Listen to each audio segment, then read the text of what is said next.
Let's get some analysis on this from Barakat Rahmati in Washington, D.C. He's the Deputy Afghan Ambassador to Qatar. Thank you so much for coming onto the program. Now, as we heard there from our reporter in Kabul, the Taliban wants this international recognition, especially when it comes to restarting the economy, which is so important right now. Do you think, from what you've seen so far of their governance, and considering it's still very early days, that we will see more governments recognize the Taliban in some form? I think if we let the Taliban to carry on with their diplomacy, there might be some countries in the region to recognize them, because there are countries certainly in the region that have supported them to come into power in Afghanistan.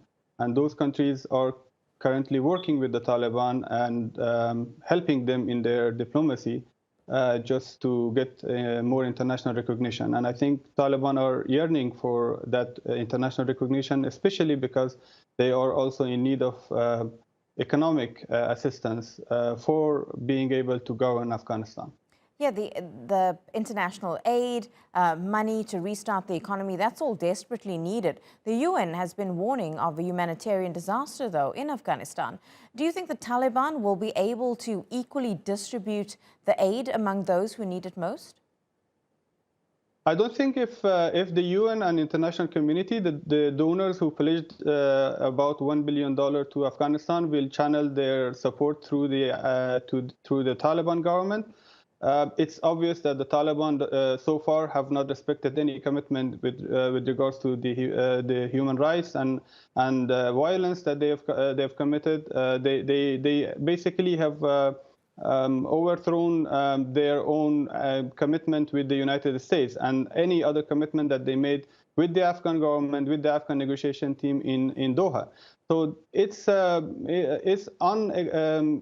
you can't expect the Taliban to honor any of their commitments, and for that reason, I think it's not going to be a correct or right decision to channel the humanitarian support through the Taliban, because the Taliban have been a terrorist organization that now hold the power in Afghanistan and are on top of the destiny for 30 million Afghans.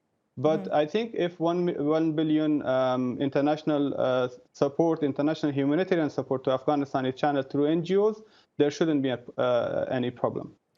Well, you talk about the Taliban not being able to honor their commitments, and when we talk about the Afghan people themselves, do you think we are going to see more resistance from people in Afghanistan against Taliban rule?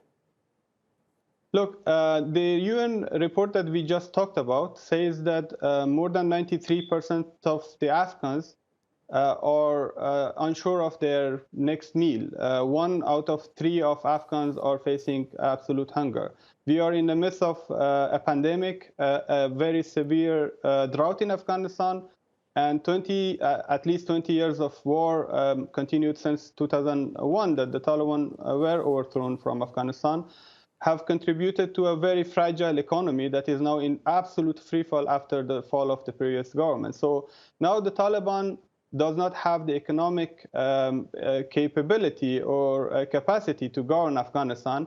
And I think this will lead to weakening their capability to govern. And contrary to what your reporter in Kabul claimed, the orthodox ones are in charge with the Taliban. Those who are seeking international recognition and engagement with the international community are not in charge in the Taliban. And we have seen the reports since yesterday that there has been clashes among the Taliban, political disagreements, strong political disagreements in Kabul, in Ark, that led Mullah Brother to leave Kabul, because he was one of those people who was looking into more engagement and a more inclusive government in Kabul. But the orthodox ones, the hardliners, the radical ones, have established a government that is composed only of the Talibans, the mullahs, and I don't see these people having the capability or capacity to govern Afghanistan. Barakat Rahmati, really appreciate your insight and analysis, speaking to us from Washington, D.C.